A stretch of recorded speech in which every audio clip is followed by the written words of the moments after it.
Alright, ladies and gentlemen, it's going to be a quick video showing you how to change rear brakes on the Bayou 220, just about any vintage. It's the part number for the eBay brakes I'm using. They're probably going to need to be moved around to make fit because they're Chinese and cheap. Remove your wheel. It is 4 17mm or 11/16 lug nuts right there.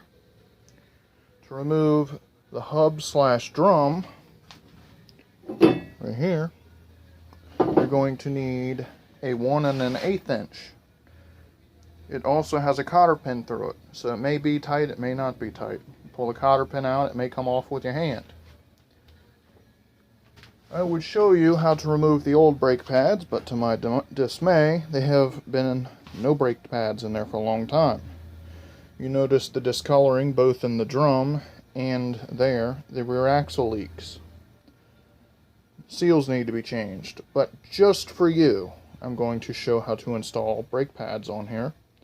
Then one day when I get the time, I will change the rear axle. I'll do a video on how to do that. Or I may not, I don't know. Figures how it does. But I'm going to start with cleaning that out, and then I'll put the new pads in and show you what to do. Alright, I've done the best I can to clean things from parts unknown. Going through a whole can of brake clean trying to get all of that schmoo out of there. Now, if you take a close look, I'm going to show in my last video on how to do the front brakes. Notice that peg is round, that one is flat. Same thing on pads. Round peg, flat peg. If you notice the hooks, you don't see them on this side, but this side they stick out. Makes it where you can fold it to put it on there. Set y'all up real quick on a tripod and I will show you how to put them on.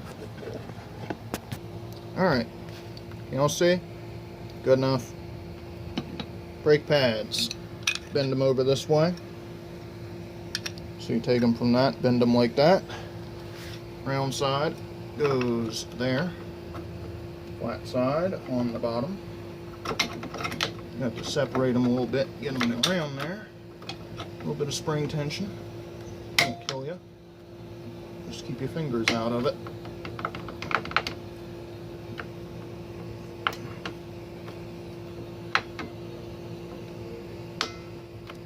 There. That one's hung up on something. May have to trim that. So again, that's what I'm talking about with the Chinese brake pads. They don't fit like they're supposed to. They do the job, but they do not do it well. I'll fiddle with it a little bit. Maybe I can get it to line up. Maybe.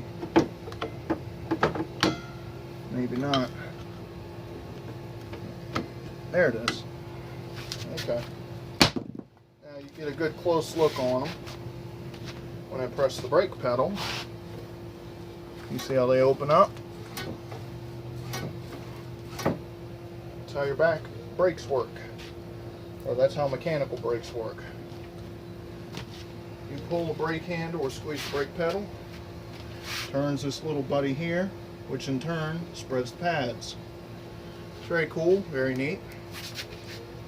You go ahead and see if these fit real quick, because the other ones I put on needed to be shimmed and trimmed down to make them fit. And I feel that these are going to be the same way. So they have all the adjustment out, and they do not want to let the drum on. AKA too big, or in this case, that pin is sized too small. I have to drill that out.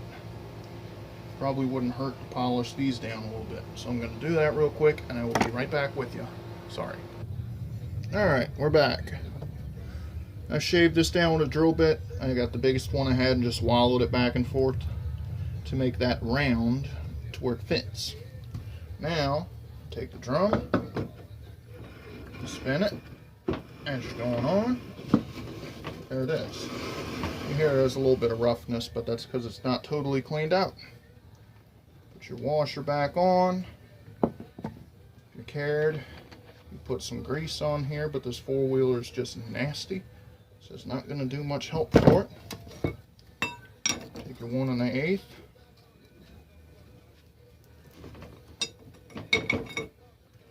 until that keyway lines up. Cotter pin. Take a cotter pin. Yes, I'm reusing the old one. I always do. There's no reason to change it out on non-essential parts. This will hold the tie rod on your car, and by all means change it. If this were on some kind of lanyard keeping your butt in the air, by all means change it. Keeping a bolt that's already snug tight, it's not super critical. So, move all this out the way. Rolls the wheel in here. Put the wheel up on its bolts there. Grab a handful of nuts. Yes, that sounded wrong. Grab a handful of lug nuts. No, that's not even better.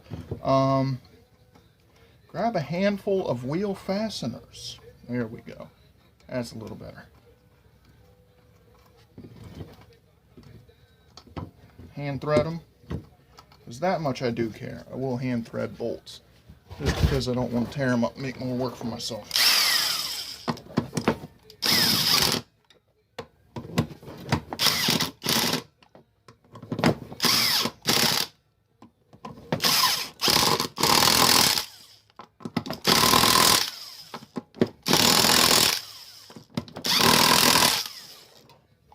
And there you go.